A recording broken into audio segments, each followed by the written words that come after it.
로 기도합니다. 아멘. 비유는 두 가지로 나누어져 있습니다. 첫 번째 부분은 혼인 잔치를 베풀고 초대했던 사람들을 불렀을 때에 왕에게 초대받았던 사람들이 어떤 태도를 보여줬는가가 비유의 첫 부분입니다.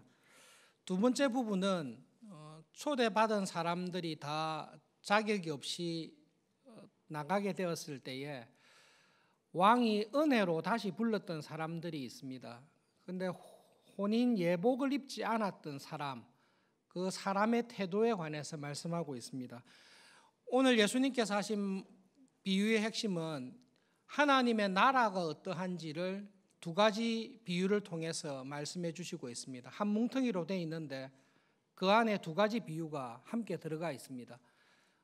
대제사장들과 백성의 장로들이 예수님에게 시비를 걸은 것에 대해서 2, 3일 죽음을 앞두시고 스스로 하나님 나라의 주인이다, 하나님 나라의 지도자들이라고 생각하고 교만한 대제사장들과 백성의 장로들에게 하나님의 나라가 어떠한 나라인지, 그 나라가 앞으로 어떻게 진행될 것인지, 그리고 하나님의 나라의 본질이 무엇인지를 예수님께서 이 비유를 통해서 한꺼번에 딱 요약하셔서 말씀을 하고 계십니다.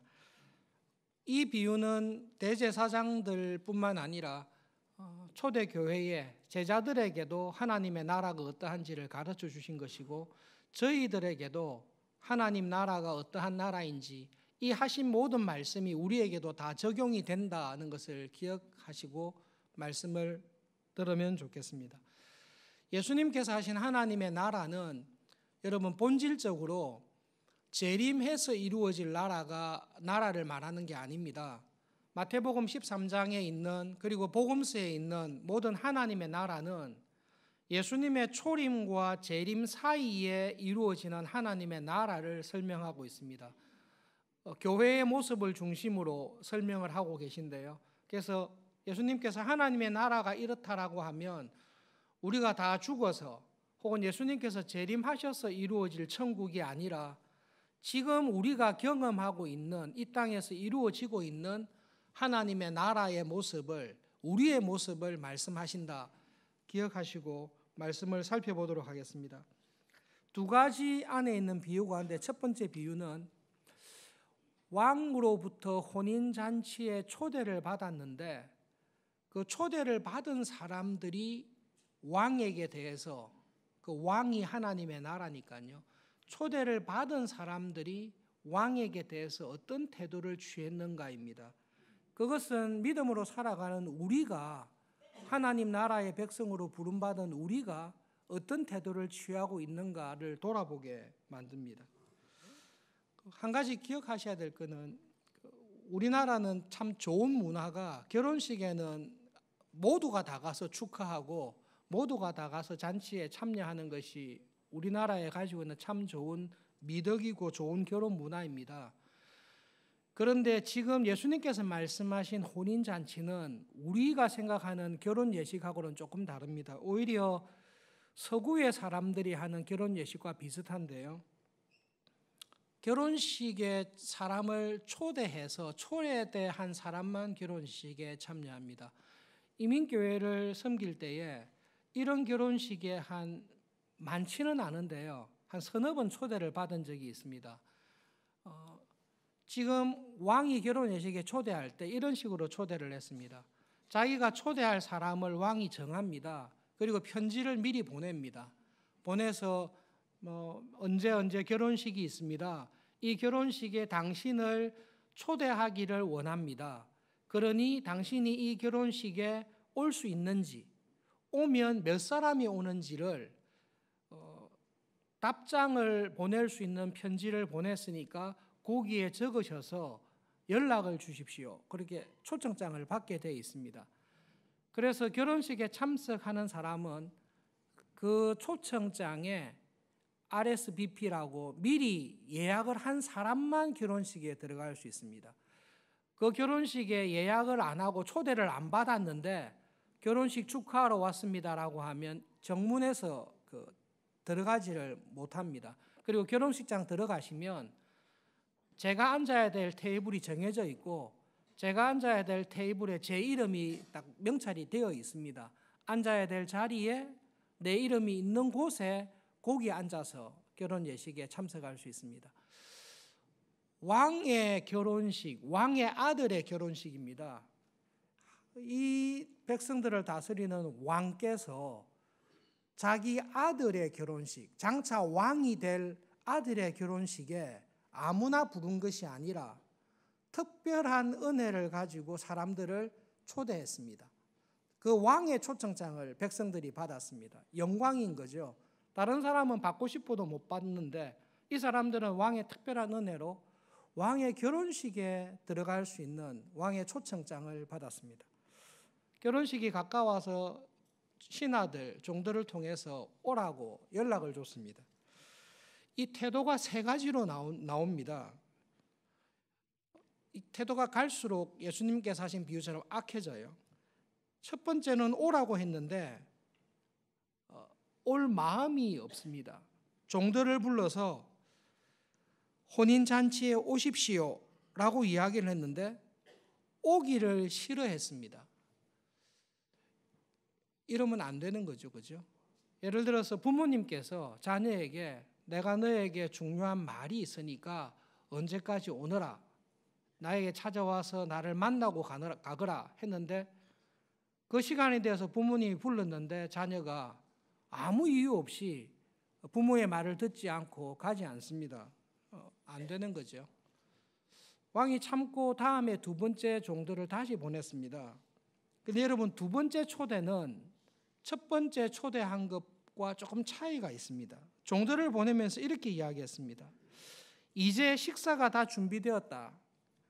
내가 소와 살찐 송아지들을 다 잡았고 혼인잔치를 한 모든 것을 다 갖추었으니 속히 오라. 첫 번째 보낸 것보다 두 번째 보낸 것은 혼인잔치 준비가 완전히 다 되어서 이제 막 시작하려는 것입니다.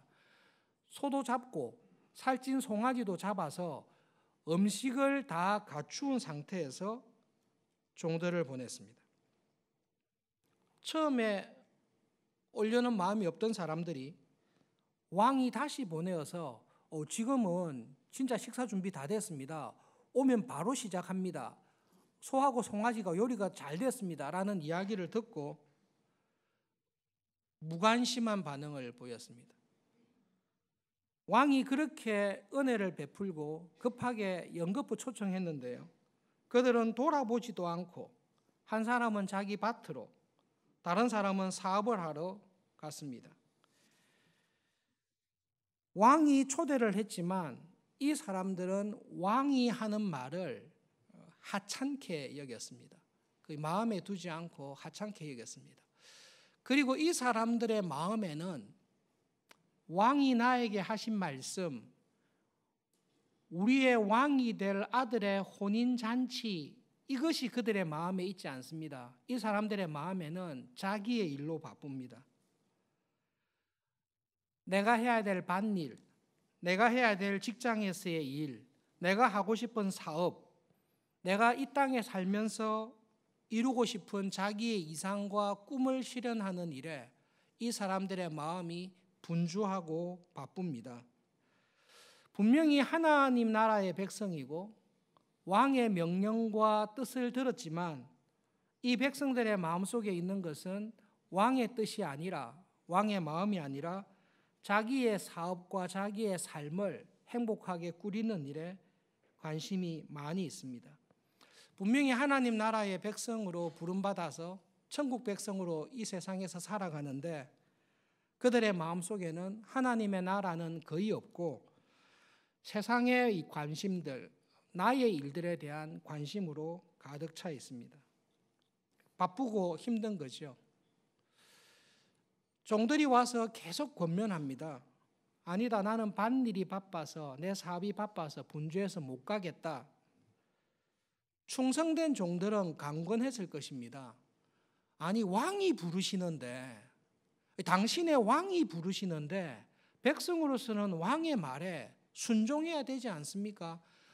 아무리 급한 일이 있어도 왕께서 부르시면 그 왕의 명령에 순종하는 게 백성이지 않습니까?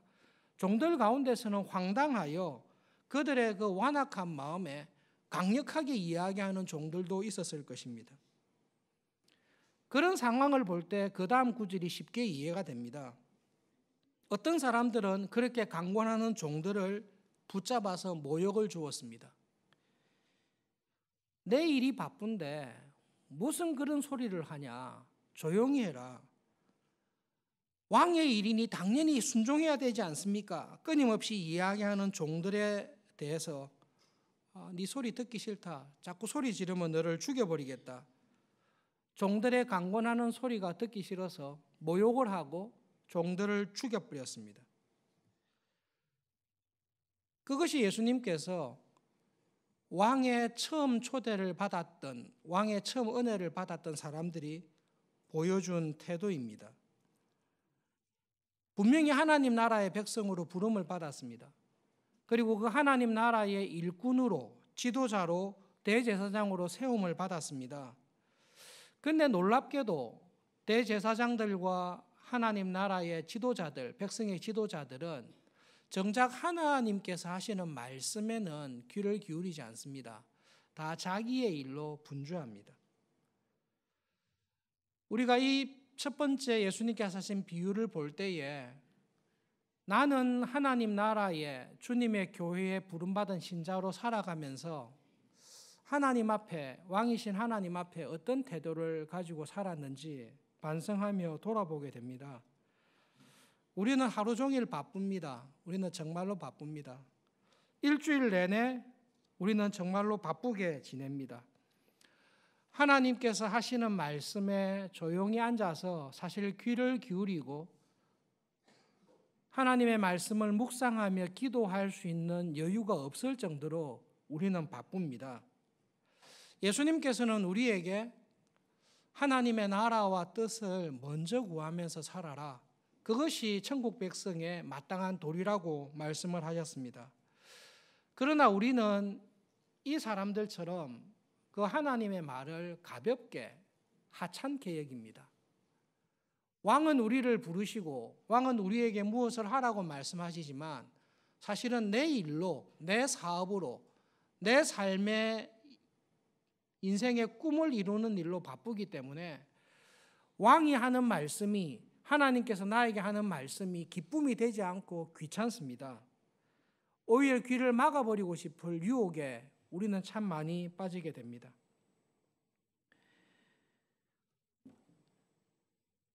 우리가 신앙생활 하면서 우리 생활 속에서 당하는 고민인데요. 90년을 살아오셨던, 10년을 살아오셨던, 3, 40년을 살아오셨던 하나님 앞에서 우리의 삶을 한번 돌아보십시오.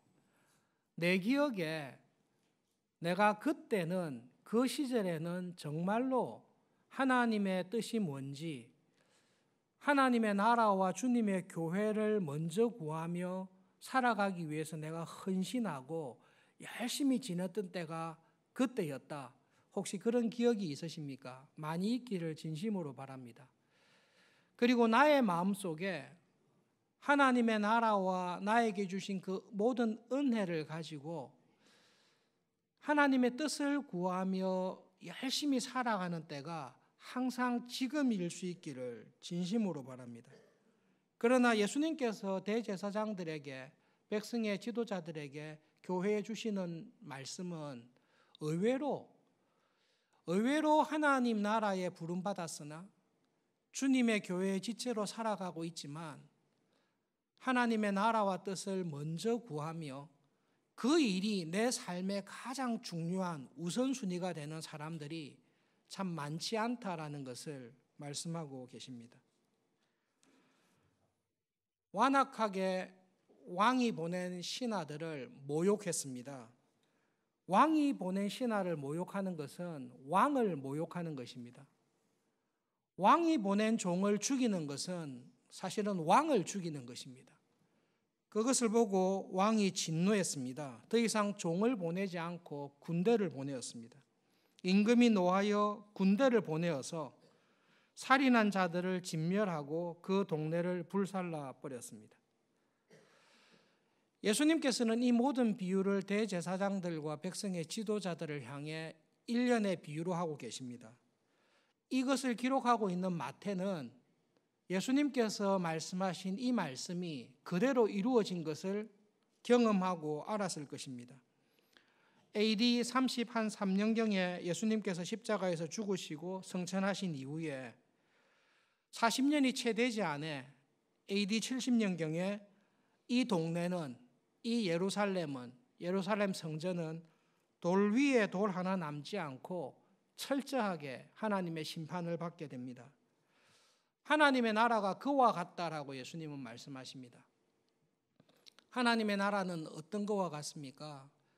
그 나라에 부름받은 백성들이 그 나라의 왕이신 하나님의 말씀을 가볍게 여기고 하찮게 여기고 그 하나님의 말씀에 순종하지 않습니다. 그리고 자기의 유익과 자기의 꿈을 이루기 위해 살아갑니다. 심지어 제사장직도, 선지자직도, 자기의 꿈을, 자기의 세상에서의 행복을 이루기 위한 수단으로 대제사장직을 사용하고 있습니다. 그렇게 살아가는 하나님 나라의 백성을 하나님께서는 용납하지 아니하시고 그들을 진멸하십니다. 그리고 그들로부터 하나님의 나라를 빼앗아서 하나님의 은혜에 합당한 열매 맺는 백성들에게 넘겨주시는 것이 하나님의 나라의 비밀입니다. 아브라함의 후손으로 이 세상의 많은 민족 가운데 특별히 하나님의 초청장을 받았습니다. 왕의 혼인잔치에 들어갈 수 있는 초청장을 은혜로 받았습니다. 그러나 아브라함의 후손이라는 것을 근거로 하나님의 말씀에 순종하지 않고 자기의 왕국을 건설하고 자기의 행복을 유지하기 위해 하나님을 이용하는 백성들을 하나님께서는 심판하시고 열매 맺는 백성들에게 그 나라를 옮기실 것입니다. 그것이 교회입니다. 예수님께서는 이 비유로 끝을 내지 아니하시고 두 번째 비유를 또 말씀하십니다. 처음에는 부를 만한 사람을 부르고 초청을 했습니다. 그런데 그들 가운데 하나님 나라에 합당한 사람이 아무도 없습니다. 종들에게 나가서 만나는 사람 누구든지, 쉽게 말하면 아무나 다 불러오라고 이야기를 했습니다. 너희들이 나가서 만나는 사람은 귀족이든 평민이든 가난하든 부유하든 잘났든 못났든 남자든 여자든 어른이든 아이든 관계없이 누구든지 왕의 혼인잔치에 불러오라고 명령을 했습니다. 그렇게 해서 아무런 자격이 없는, 준비가 없는 사람들이 혼인잔치에 다 참여하게 되었습니다. 왕이 와서 봤는데요, 한 사람이 왕이 준비한 예복을 입지 않고 있습니다. 여기에 대해서는 많은 주석학자들이 고심을 많이 했는데 어쨌든 결론은 모든 사람이 다 왕이 준비한 예복을 입고 있는데 한 사람만큼은 예복을 입지 않고 있습니다. 아마 자기가 입었던 옷이 왕이 준비한 예복보다 더 좋다라고 생각해서 안 입었을 수도 있을 것입니다. 아니면 말이 없는 것을 보니까 입구로 들어오지 않고 개구멍으로 들어와서 앉아 있었지 않았나, 양의 문으로 들어오지 않고 다른 데로 들어왔기 때문에 예복을 못 받은 게 아닌가, 여러 가지 추측을 할 수 있습니다만 중요한 것은 왕이 요구한 예복을 안 입고 있습니다. 그래서 왕이 물어봤습니다. 너 왜 예복이 없냐? 내가 준비한 예복을 안 입었냐? 아무 말이 없는 그 사람을 왕은 손발을 묶어서 혼인잔치에서 쫓아서 바깥 어두운 데로 던져버립니다. 그 사람은 혼인잔치에 예복을 입지 않았기 때문에 참여하지 못하고 오히려 어두운 곳에 나가서 슬피 울며 자기의 고통과 슬픔이 얼마나 큰지 이를 갈면서 슬퍼했다라고 이야기하고 있습니다. 이 왕이 요구한 예복, 그 예복이 무엇입니까? 여러분 성경 한 군데를 찾아보겠습니다. 요한계시록 19장 요한계시록은 찾기 쉽습니다. 요한계시록 19장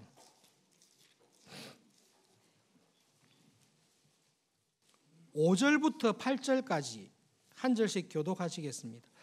여러분, 요한계시록 19장은 어린 양의 혼인잔치에 관한 계시입니다. 이 어린 양의 혼인잔치, 신랑이신 어린 양이신 예수 그리스도, 그리고 그 어린 양의 신부, 아내가 될 교회가 있을 천국의 잔치인데요. 여기서 예복이 무엇인지를 살펴보겠습니다. 5절부터 8절까지 한 절 교독하겠습니다. 보좌에서 음성이 나서 이르시되 하나님의 종들 곧 그를 경외하는 너희들아, 작은 자나 큰 자나 다 우리 하나님께 찬송하라 하더라.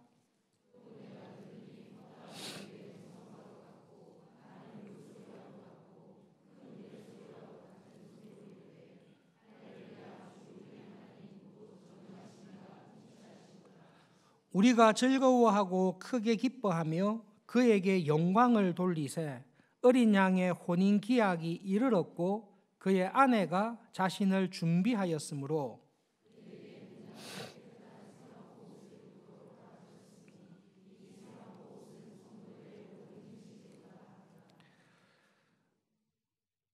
하나님의 혼인잔치에, 천국의 어린 양의 혼인잔치에 부름받은 사람들은 예복을 입고 있습니다. 빛나고 깨끗한 세마포 옷을 입고 있는데 그들이 입고 있는 옷은 믿음에 합당한 선한 행실, 옳은 행실이라는 옷을 입고 있습니다.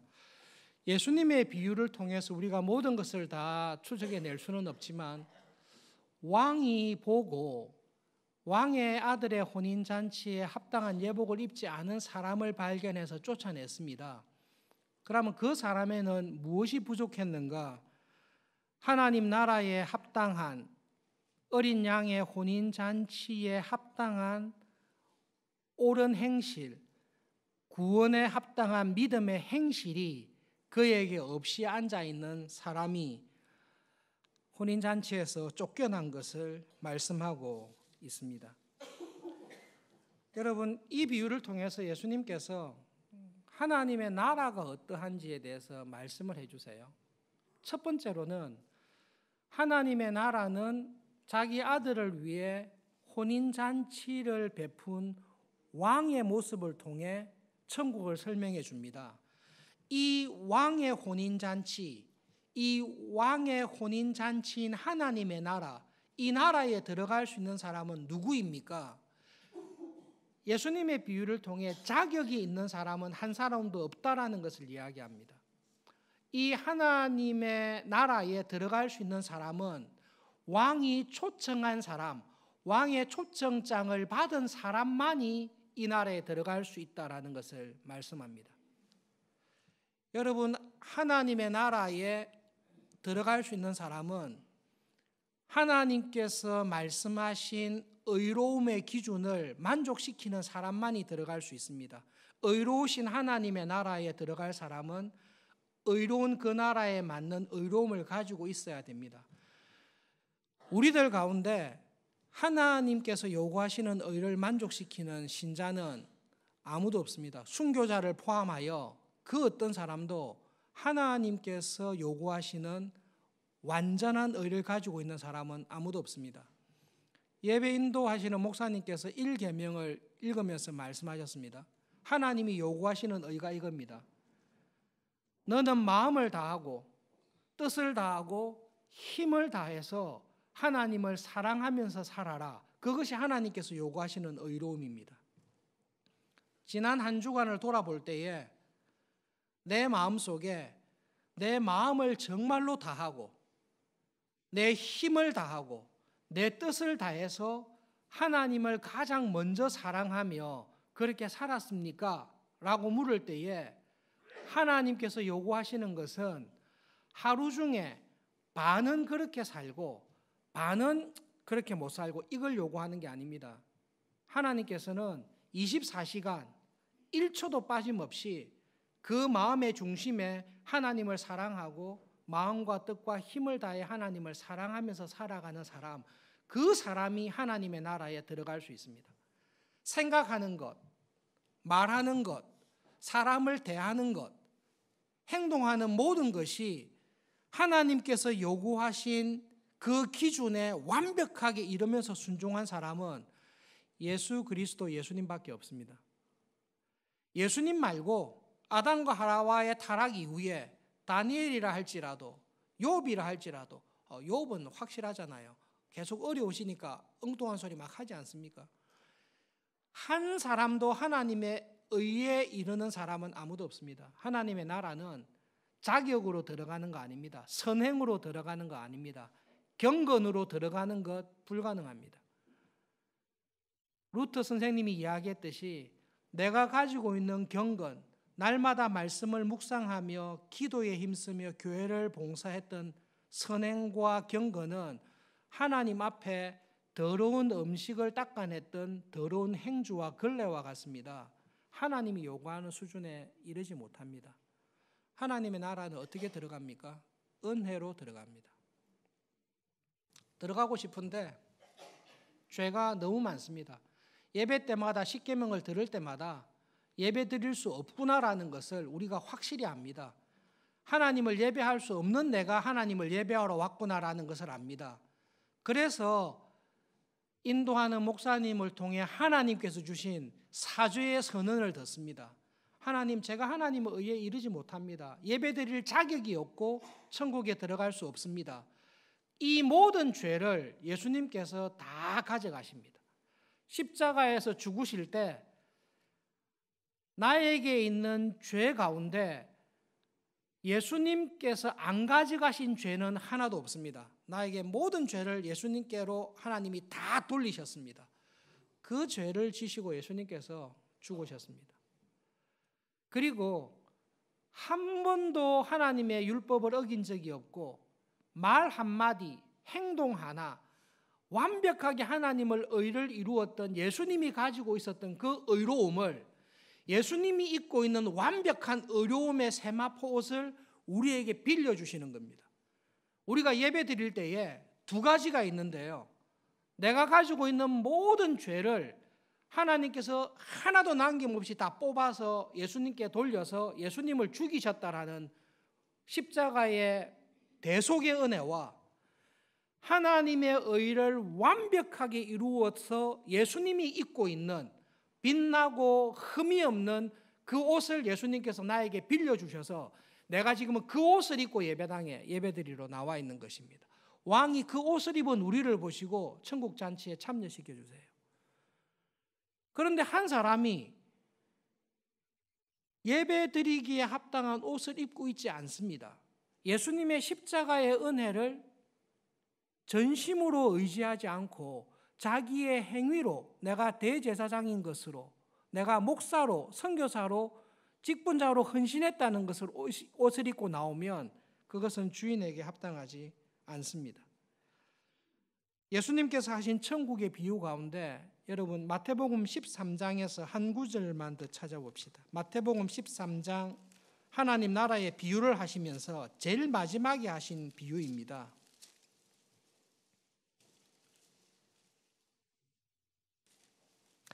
마태복음 13장 47절부터 50절까지 한 절씩 교독하겠습니다. 마태복음 13장 47절부터 50절입니다.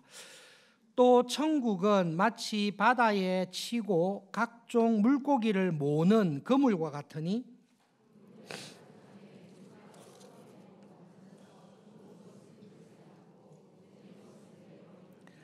세상 끝에도 이러하리라. 천사들이 와서 의인 중에서 악인을 갈라내어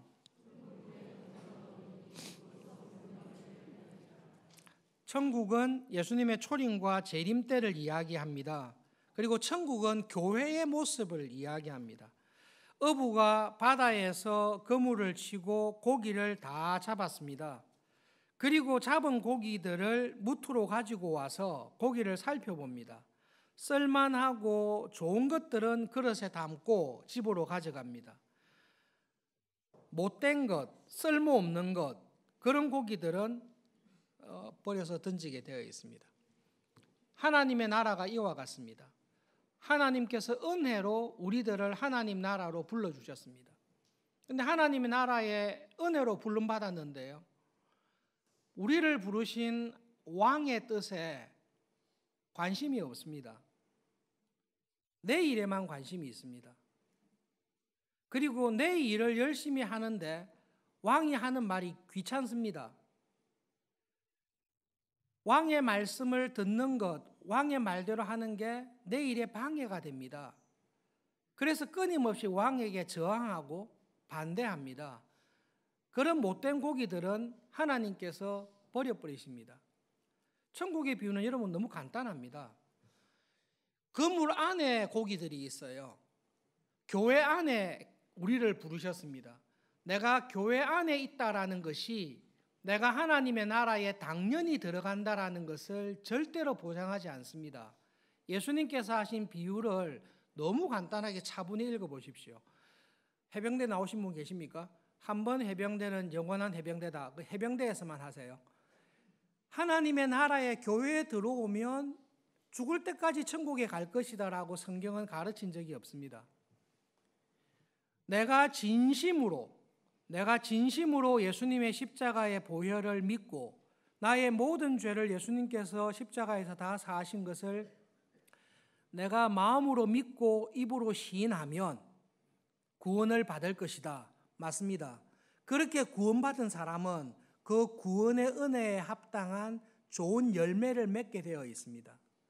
그런데 그 믿음이 있는데 당연히 입어야 될 옷을 안 입고 그 구원의 은혜에 합당한 회개의 열매를 맺지 아니하는 사람은 아무리 그런 고백을 한다 할지라도 하나님의 나라에 들어가지 못하고 못된 고기로 버림을 받습니다.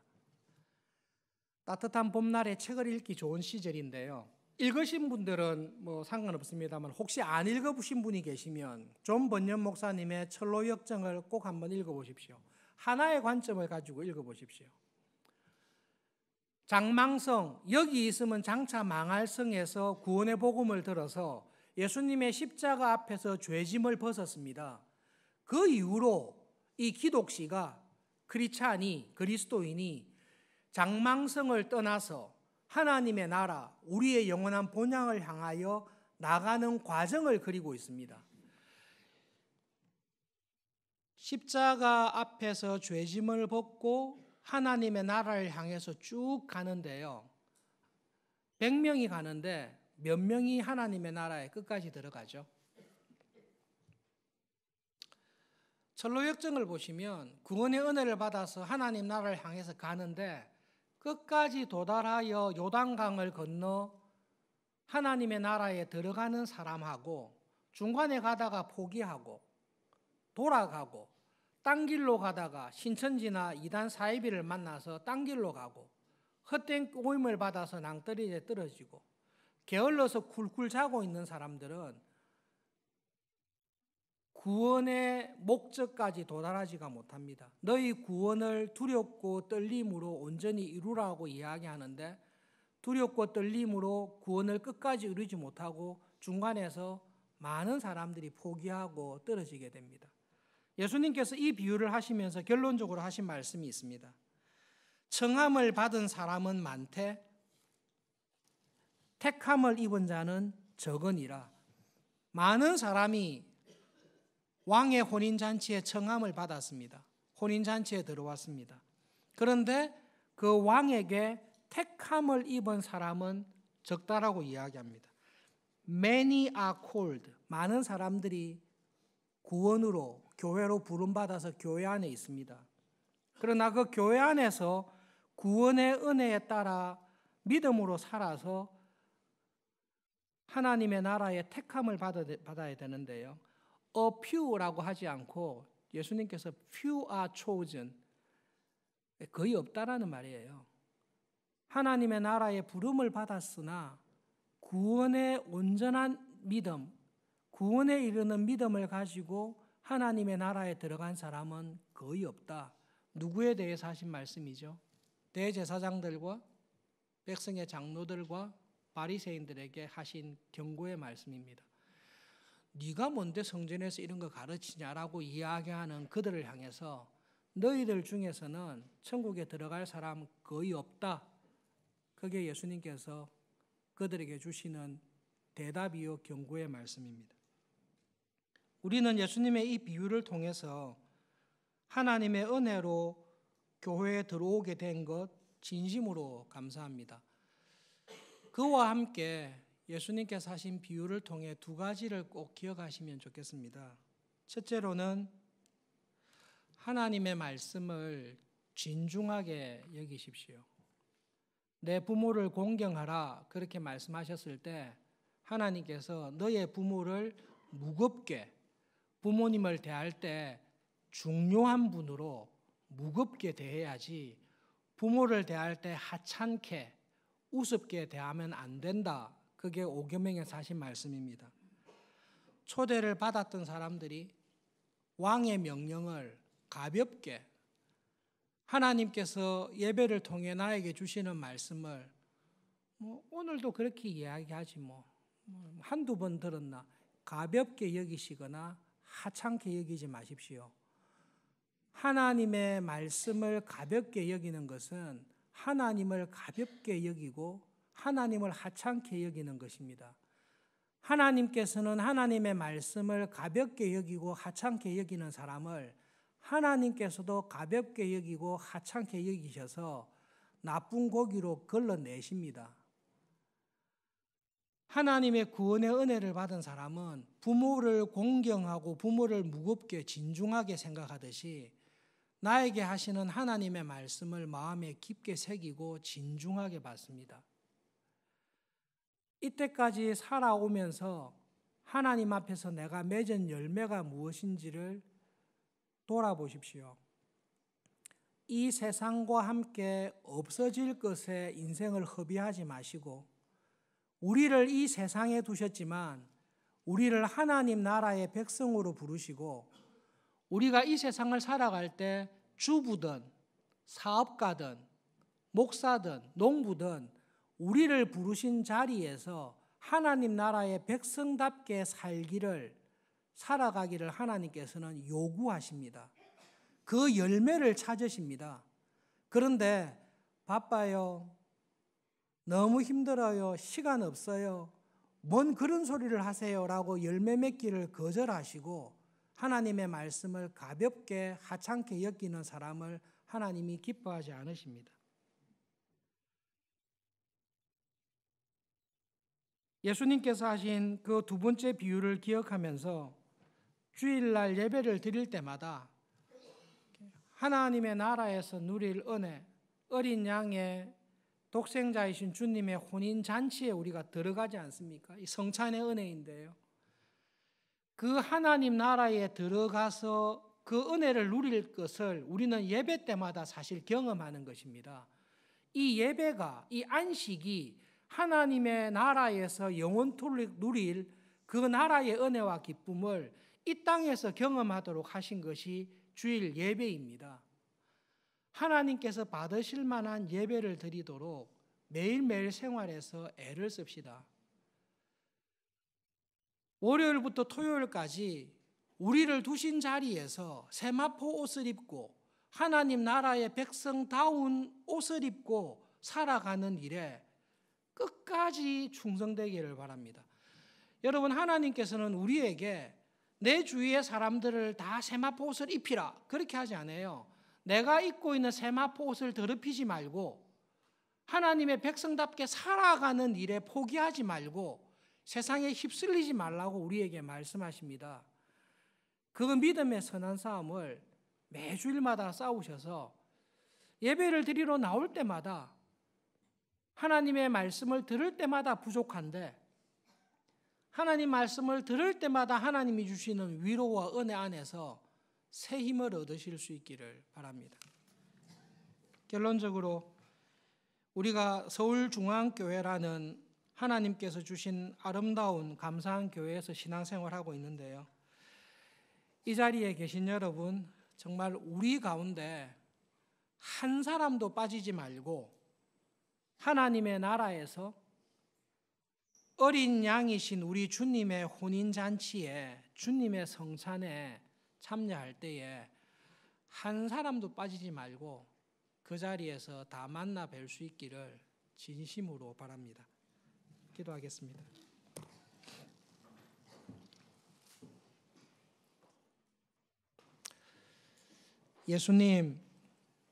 예수님의 십자가의 죽으심과 은혜를 통해 자격이 없는 저희들을 하나님의 자녀가 되게 하시고 하나님 나라의 백성이 되게 하셔서 믿음으로 이 세상을 살아가는 구원의 은혜 주신 것을 진심으로 감사합니다. 하나님, 저희들이 이 세상에서 살지만 세상에 속한 사람이 아니라 하나님께 속한 사람으로 하나님 나라의 백성으로 살아가는 구원의 은혜를 주신 것을 기억하며 감사합니다.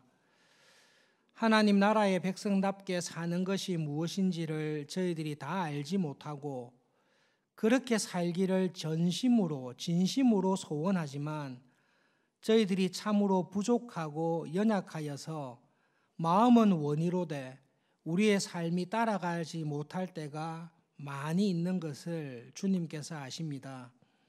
하나님, 오늘도 말씀을 통해 저희들을 위로해 주시고 저희들을 용납해 주시고 믿음으로 한 주간 살아갈 수 있도록 은혜 주시기를 간절히 기도합니다.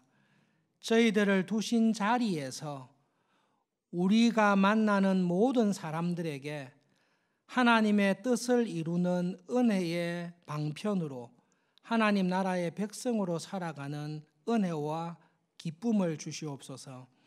다음 주일에 하나님 앞에 나와 예배 드릴 때에 우리의 삶의 자리에서 하나님과 동행하며 하나님의 사람으로 쓰임받은 것으로 인하여 감사하며 예배들을 드릴 수 있도록 하루하루 저희들을 붙잡아 주십시오. 예수님의 이름으로 기도합니다. 아멘.